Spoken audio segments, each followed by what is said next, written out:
사도행전 본문을 오랜만에 전하는 것 같습니다. 지난주에는 2025년 함께 걷는 교회를 통한 하나님의 말씀과 또한 비전에 대해서 같이 나눴었고요. 그 전주에는 우리가 기다림이라는 주제로 일주일의 예배를 같이 드렸었는데 그 첫 주로 기다림에 대해서 우리가 같이 말씀을 나눴습니다. 오늘 정말 오랜만입니다. 원래 사도행전을 2023년과 2024년에 하나님께서 특별하게 개척 3년과 4년 차 이 사도행전 말씀을 강획해 하시고 계획해 하셨었는데 이 사도행전 말씀을 통하여서 이 정했던 이유는 이 본문을 하나님께서 허락하신 이유는 다른 게 아닌 것 같습니다. 초대교회 같이 세워지게 하시고 또한 매번마다 은혜가 있고 또한 나눔이 있고 또한 섬김이 있는 예배가 바로 이 교회가 되길 바라셨던 하나님의 마음인 것 같습니다. 뿐만 아니라 여기에 더해서 성령께서 임재하는 교회, 사람이 발버둥치고 사람이 무엇인가를 이루려고 노력하는 교회가 아니라 성령의 부르심에 하나님의 인도하심에 순종하는 교회가 되기를 하나님은 바라셨던 것 같아요. 이에 따라서 우리 함께 걷는 교회가 이 사도행전을 마쳐가면서 이제 단 한 장만을 남겨놓으면서 우리 교회 안에 성령님이 임재하시는 교회, 하나님의 부름에 민감한 우리 귀한 믿음의 성도님 되기를 간절히 축원합니다. 사도행전을 그래도 우리가 한 3주 만에 보았기 때문에, 근데 제 느낌상으로는 3주가 아니라 더 오래된 것 같아요. 그 사이에 송구영신 예배, 성탄절 예배, 특세, 또한 금요 예배 있으면서 많은 예배가 있어서 왠지 좀 길게 느껴집니다. 그래서 우리가 지난해 나눴던 특별히 바울이 로마로 오는 과정의 이야기만 잠시 한번 살펴보고 우리가 다시 말씀의 28장으로 시작해 보도록 합니다. 바울이 죄수로서 이제 잡혀서 결국 로마로 이제 이송을 하게 됩니다. 바울의 신분은 죄수이죠. 네, 바울이 말렸지만은 이 배에 탄 사람들과 또 선원들과 상인들이 급히 서둘러서 지금 폭풍우가 있는 이 바닷 가운데로 배를 띄우게 됩니다. 이 배를 띄우는 가중에 여지없이 만났던 게 바로 유라굴로라는 광풍, 즉 태풍이었죠. 너무나 큰 태풍이었기 때문에 이들이 살기 위해서 자신들의 목숨과도 같았던 상인들이 팔 물건들을 바닷가에 던지고요. 그것도 안 되자 둘째 날에는 이 배에 필요한 물품들을 다 던져버리게 됩니다. 이제 이 배에서는 아무것도 할 수 있는 게 없고 오로지 하늘만 쳐다볼 뿐입니다. 자, 그런데 어떻게 됐어요? 모든 걸 버리고 하늘을 쳐다보지만 이 태풍은 전혀 멈추거나 사그라들 기미가 없었습니다. 그때 바울이 그들에게 이야기했던 거죠. 두려워하지 말고 하나님의 약속에 대해서 그들에게 이야기합니다. 하나님의 약속이 뭐예요? 바울이 로마로 가서 복음을 전하고 바울이 로마로 가서 하나님의 마지막 사명을 감당하는 게 하나님의 약속이었기 때문에 바울을 결코 이 바닷가에서 죽게 내버려 두지 않으시는 하나님이었다는 거죠. 그렇기 때문에 이 바울은 이 선원들에게 이야기했고요. 또한 이 태풍이 있었지만 그들은 결국 육지 가까운 곳에 이르게 되었습니다. 육지 가까운 곳에 이르게 되어서 이제 이들이 다 살았다 안심하고 끝날 것 같았지만은 이들이 바울에게 위험은 끝나지 않았어요. 마지막 위험이 하나 있었는데 그게 바로 뭐냐면은 이들이 배에서 죄수들의 배에서 탈출할까 걱정해서 이 로마의 군인들이 죄인을 호송하는 군인들이 죄인들을 다 죽이려 합니다. 그 죽이려 하는 가운데 바울을 알고 있고 바울의 능력을 알고 있었던 이 백부장이 그들을 말리고 바울뿐만 아니라 죄수들을 다 살려주게 되었죠. 이게 바로 27장의 말씀입니다. 자, 이제는 사도행전의 마지막인 28장입니다. 이 28장을 시작하면서 이 배에서 살게 되었던 이 모든 사람들이 멜리데 섬에 이제 도착을 하게 돼요. 이 멜리데 섬의 이야기가 오늘 28장의 시작을 알리는 이야기입니다. 그런데 이 멜리데 섬에 대해서 말씀을 나누면서 우리는 첫 번째로 우리 확인해 볼 수 있는 말씀이 뭐냐면은 여러분의 질문을 하나 합니다. 환대하는 그리스도인이냐? 환대라는 말 잘 쓰지 않죠. 평상시엔 잘 쓰지 않은 것 같아요. 뭐 환영한다, 뭐 영접한다. 오늘 본문 보면은 영접한다라고 되어 있습니다. 바울을 태운 배가 부서져서 겨우 육지에 다다르게 되었습니다. 이 사람들이 지치고 힘든 가운데서 아마 널빤지를 잡고 가거나 파도에 휩쓸려서 이 섬에 해안가에 이르게 되었습니다. 근데 오늘 1절의 말씀에 보면은 그 섬에 2절의 말씀에 보면은 비가 오고 날이 추웠다라는 거예요. 그러니까 비가 오고 날이 추우니까 이 선원들이 아무것도 할 수 없고 저체온증에 죽게 되는 다시 한번 또 하나의 위험을 이제 맞닥뜨리게 되는 거죠. 그런 가운데 이들의 옷은 젖었고요. 체온은 떨어졌습니다. 2절 말씀 같이 한번 볼까요? 비가 오고 날이 참해 원주민들이 우리에게 특별한 동정을 하여 불을 피워 우리를 다 영접하더라. 이 영접이라는 말을 환대라는 말로 원어에서는 사용합니다. 환대. 멜리데 섬 사람들을 이제 원주민이라고 칭하는데 사실은 원문에서는 원주민이라고 이야기하지 않고 야만인이라고 야만. 여러분 야만인이라는 이야기를 딱 들었을 때 어떤 느낌이 들죠? 못 배우고 무시받고 괄시받았던 사람들이 이 멜리데 섬 사람들이 바로 이 야만인이었다라는 거죠.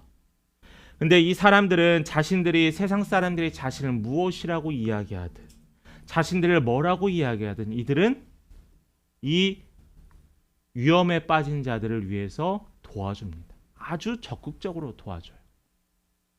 근데 이 멜리데 섬이라는 곳이 어디냐면은 지금의 이탈리아와 북아프리카 사이에 있는 아주 기온이 온화하고 살기 좋은 곳이 이 지금의 몰타 섬이라는 곳인데 이 몰타 섬의 옛날 이름이 멜리데 섬입니다.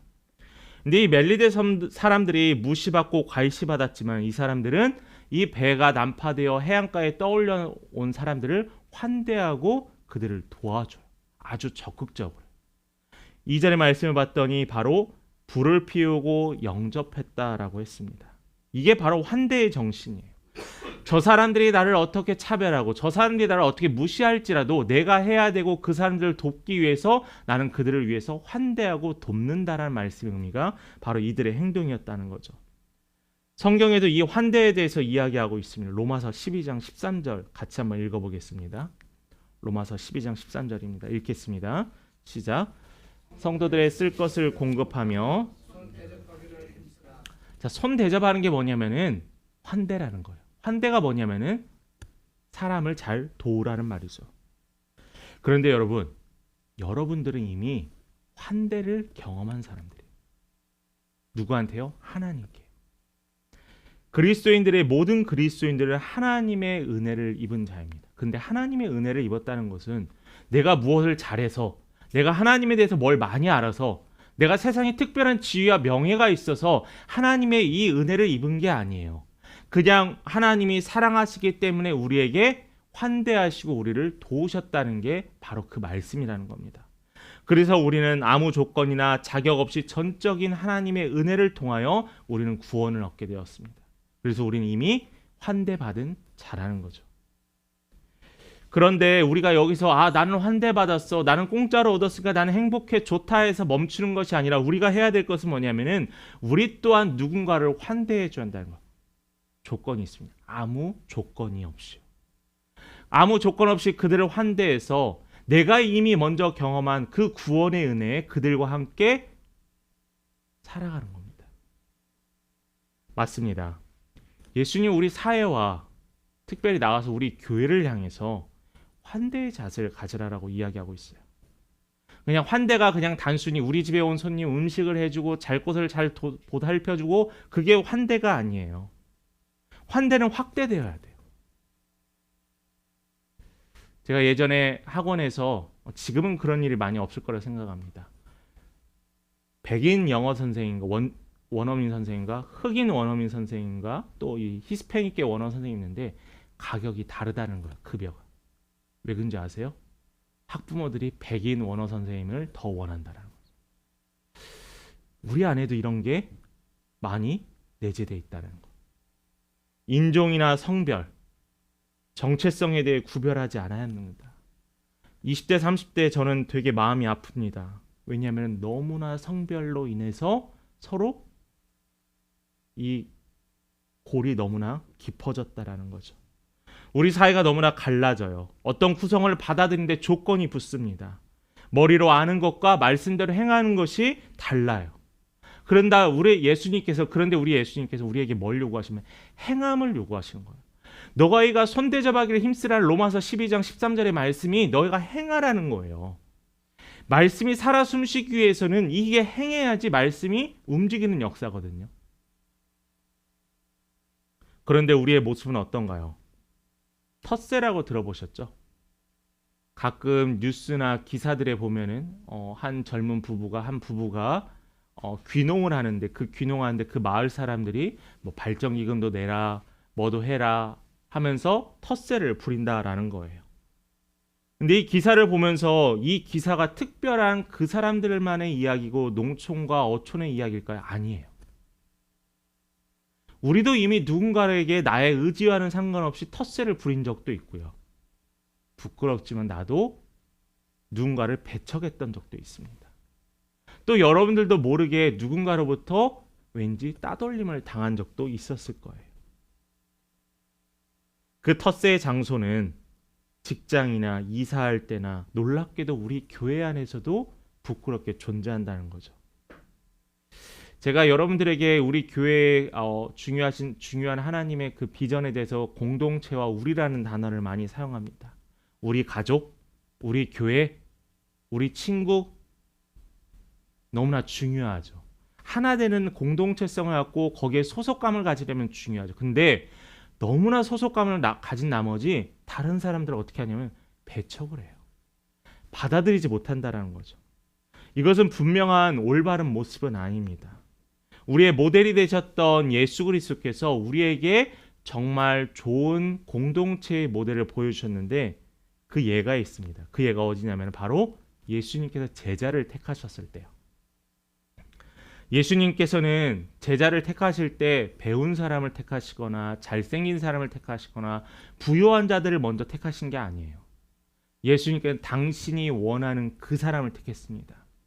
근데 그 가운데는 당시에 세리였던 마태도 있었고, 세리가 뭐죠? 바로 세금을 걷어들이는 거잖아요. 당시 이스라엘 로마의 지배를 받고 있었기 때문에 이 세금을 걷어들인다는 건 뭐냐면은 예를 들어서 우리가 일제 지배를 받았던 시대에 일제에 우리가 사람들부터 세금을 걷어서 일본에 보내는 것이 이 마태의 직업이었다는 거예요. 당시에 이스라엘 백성은 얼마나 손가락질했겠어요. 지금 우리도 화가 나고 불편한데 예수님은 그를 택했습니다. 뿐만 아니에요. 또한 열심당원이었던 율법자였던 시몬도 있었습니다. 매국노와 같은 이 마태 세리를 조금 더 생각해 볼까요? 근데 예수님은 이런 제자들에게 너희가 가지고 있던 모든 것을 버리고 서로 환대하고 사랑하라고 했어요. 그가 세리였으면 택하지 않아야 되죠. 왜냐하면 그의 제자를 택하면서 예수에게 오는 피해가 있을 수 있잖아요. 그런데 예수님은 그것에 대해서 원치 않으셨어요. 차별 없이 하나님이 바라시고 섬길 그들을 택하였다는 거죠. 세리였던 마태는 자신이 부족하다 했지만은 그러나 자리를 박차고 일어나 예수를 쫓아갔습니다. 예수님은 신약에서뿐만 아니라 구약에서도 이렇게 이야기하고 있어요. 여러분 10계명의 9계명과 10계명 보세요. 내 이웃을 섬기라는 거. 다른 게 아니에요. 예수님께서는 항상 나그네를 환대하라고 했습니다. 길 가는 나그네가 굴물가에 항상 곡식을 벨 때 그 나달들을 샅샅이 다 걷어서 너희들의 수익으로 하지 말고 그것을 가만히 놔둬서 과부나 아이나 노인이나 혹시 길 가는 나그네가 배가 고플 때 그것을 집어서 먹을 수 있도록 하나님께서는 말씀에 수없이 이야기하셨어요. 맞습니다. 저는 이게 참 안타까워요. 우리가 쓸데없는 데 에너지를 쏟아요. 쓸데없는 데 감정 소비를 한다는 거죠. 여러분 텃세도 아무나 부리는 게 아니더라고요. 에너지가 얼마나 소비되는지 몰라요. 머리도 써야 합니다. 여러분 단순하게요. 그냥 환영해주고 위로해주고 또한 같이 하면 되게 단순합니다. 여러분 환대를 경험한 사람에게 하나님의 환대를 경험한 사람에게 하나님께서는 명령하시는 거예요. 자 그렇다면은 우리 함께 걷는 공동체도 환대하는 공동체가 되었으면 좋겠습니다.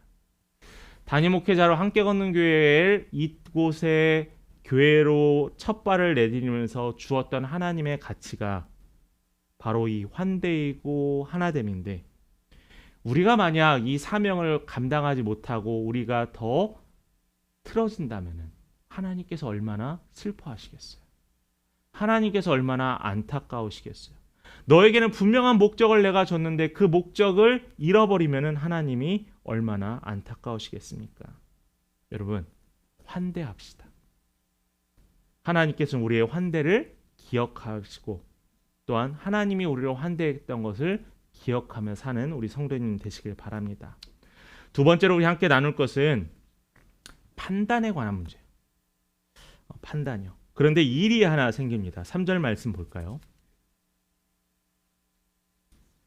바울이 나무 한 묶음을 거두어 불에 넣으니 뜨거움으로 말미암아 독사가 나와 그 손을 물고 있는지라. 누구의 손을 물었대요? 바울의 손을 물었대요. 독사가요. 그러니까 2절의 말씀에 추우니까 모닥불도 피우고 나무를 모아다가 불을 피웠는데 바울이 그들과 함께 섬기기 위해서 나무를 가져다가 모닥불에 옮겨 넣습니다. 근데 그때 마침 어떤 일이 생기냐면은 독사가 바울의 손을 물어요. 원문에는 매달렸다라고 기록되어 있습니다. 그러니까 이 독사가 물고 있는 거예요. 도와주려고 했는데 독사에 물렸습니다. 어떻게? 괜히 도와줬어. 그게 아니라는 거죠. 손에 뱀에 달라붙었습니다. 독사가 바울에 묻었습니다. 우리는 이런 일이 생기면 항상 뭘 하죠? 왜 독사가 하필이면 바울을 물었을까죠? 여러분들도 그러잖아요. 왜 하필이면 내가 이 일이 생겼을까? 왜 하필이면 저 사람이 복권에 당첨됐을까? 왜 하필이면 저 사람의 자녀는 좋은 대학교를 갔을까? 우리는 그 의미를 찾습니다. 그런데 이 멜리데 섬에 살고 있는 원주민들이 의미를 찾고 있어요. 어떤 의미냐고요? 왜 하필이면 저 뱀이 바울을 물었을까?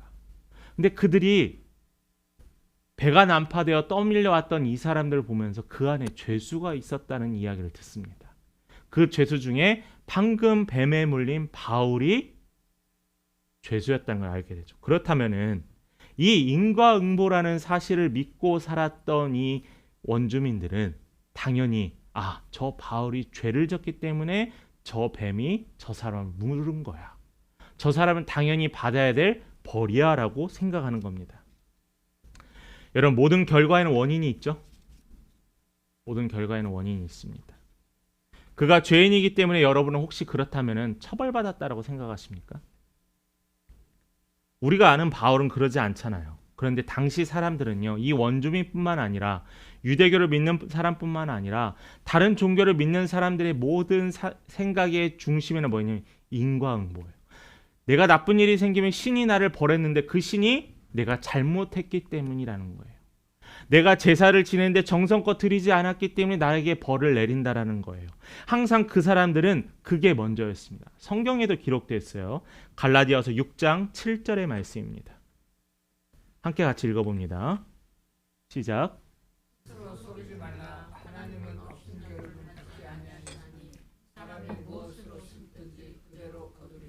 자, 무엇으로 심든지 거둔다라는 갈라디아 말씀. 그럼 목사님, 성경이 이렇게 써져 있으니까 우리도 그럼 인과응보, 저 사람이 잘못했기 때문에 이 결과가 일어났다고 저희도 믿으면 됩니까? 콩 심은 데 콩 나고 팥 심은 데 뭐가 나죠? 팥 나는 건 당연합니다. 그렇지만 아무 문제가 없는 거예요? 아니에요. 예수님이 어떻게 살기를 바라시고 예수님이 어떻게 사셨는가를 보면 됩니다. 요한복음 9장에 가보면은 제자들과 예수님께서 지나가는데 앞을 못 보는 청년을 만나게 됩니다. 그리고 예수님이 질문해요. 제자들에게.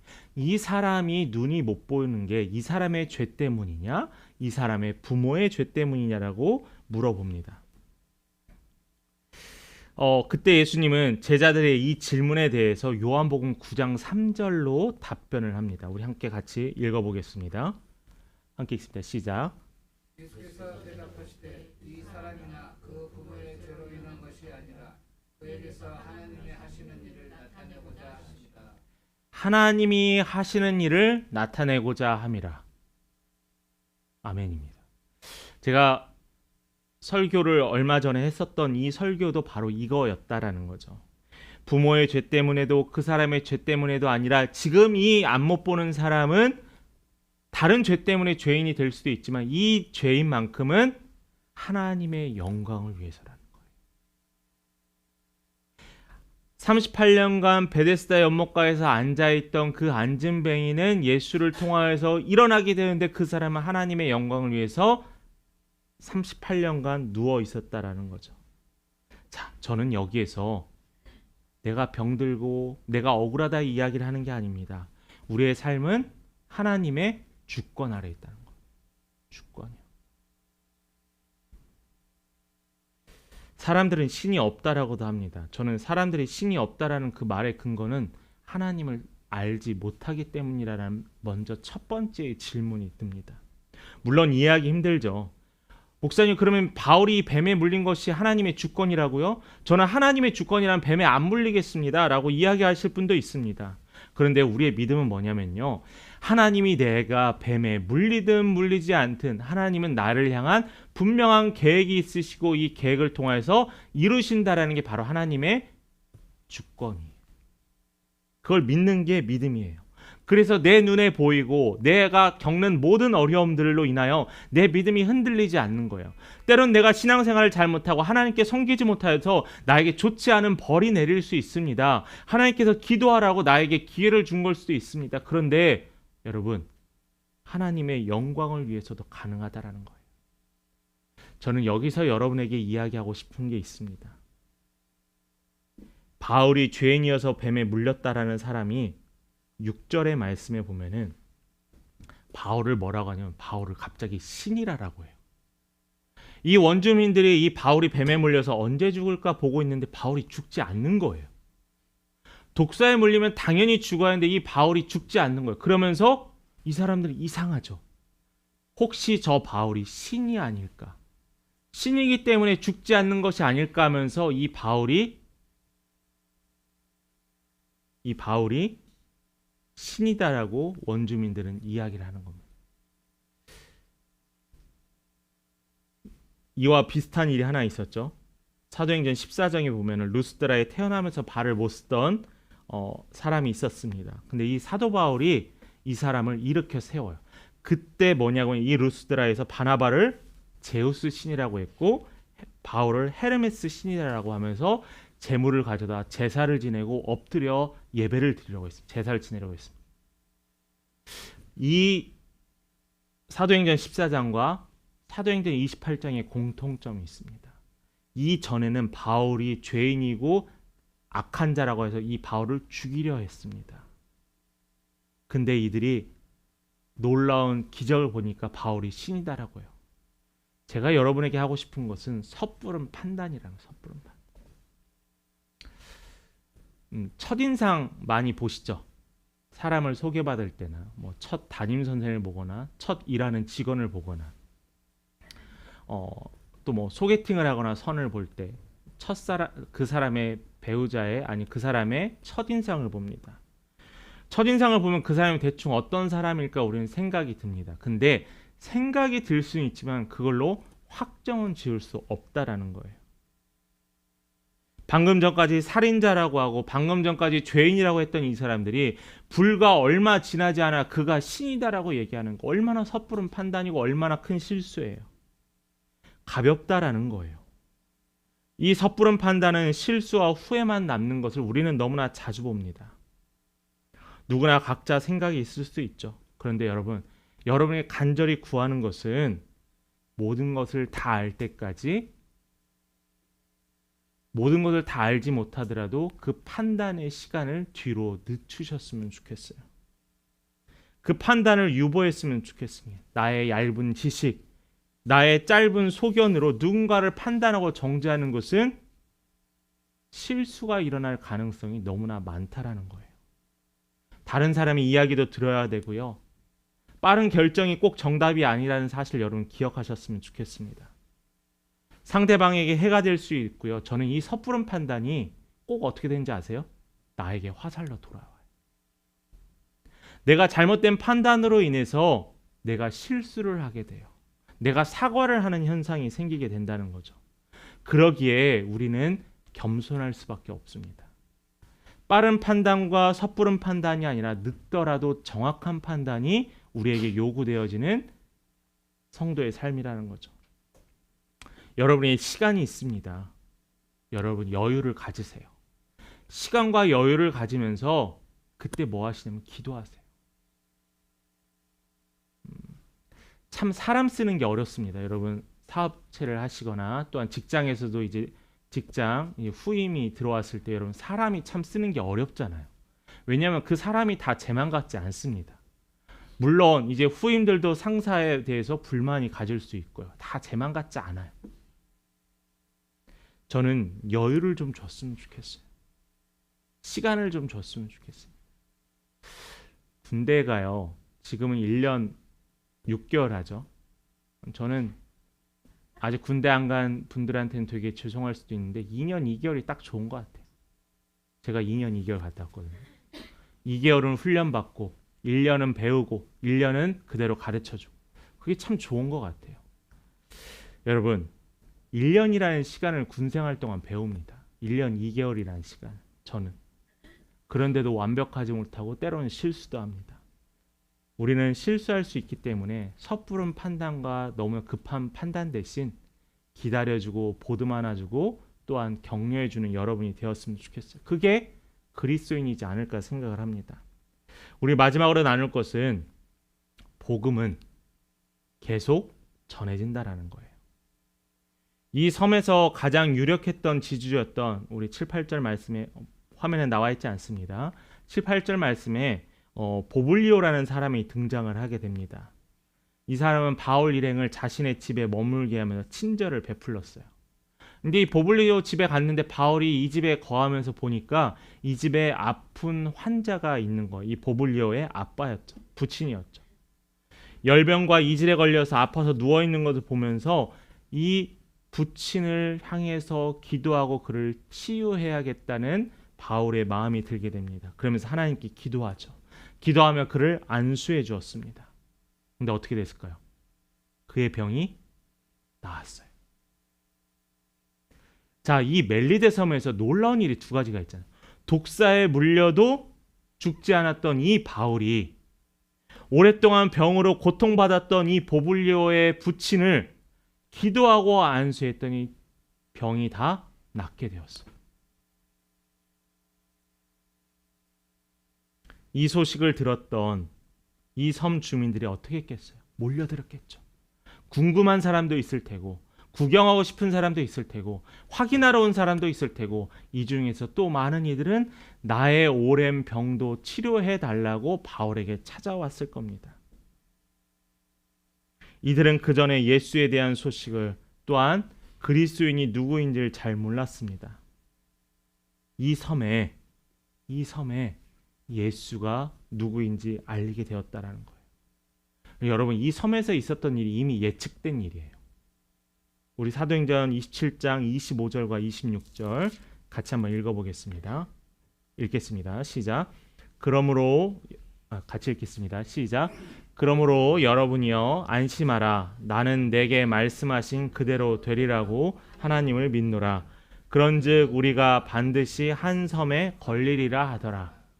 자, 바울이요. 태풍 가운데서 안심하라고 한 말뿐만 아니라 26절에 뭐래요? 한 섬에 걸린다라는 거예요. 한 섬에 머무른다는 거, 해안가에. 그 말이 어떻게 돼서 이루어졌잖아요. 그 섬에 이루어지기 위한 것은 하나님의 계획이었고 하나님의 복음의 연장선상이었잖아요. 바울이 로마에 가서 복음을 전하고 사역을 하기 전에 그 가운데 거치는 이 섬에서 바울에게는 할 일이 있었고 하나님의 계획이 있었다는 거죠.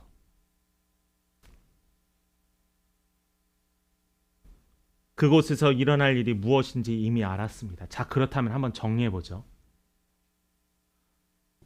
바울이 배를 타고 유라굴로라는 태풍을 만났습니다. 이 태풍을 통하여서 태풍 때문에 이 멜리데 섬에 정착할 수밖에 없었습니다. 뱀에 물리게 되었습니다. 보블리오의 집에 가게 되었습니다. 이 모든 과정이 그 섬 사람들에게 예수를 알리는 통로가 되었다라는 거죠. 과정이 되었다라는 거죠. 결국 그들은 예수를 듣게 되었고 예수를 알게 되었고 능력을 통하여서 복음을 믿고 예수를 믿게 되었습니다. 구원을 체험하게 되었다라는 거예요. 결국은 유라굴로를 통하여서 섬으로 가게 하신 이 모든 것들이 바로 구원의 과정이었습니다. 맞습니다. 예수님께서 십자가를 통해서 완성하신 사랑과 구원의 은혜가 갑자기 일어난 게 아니에요.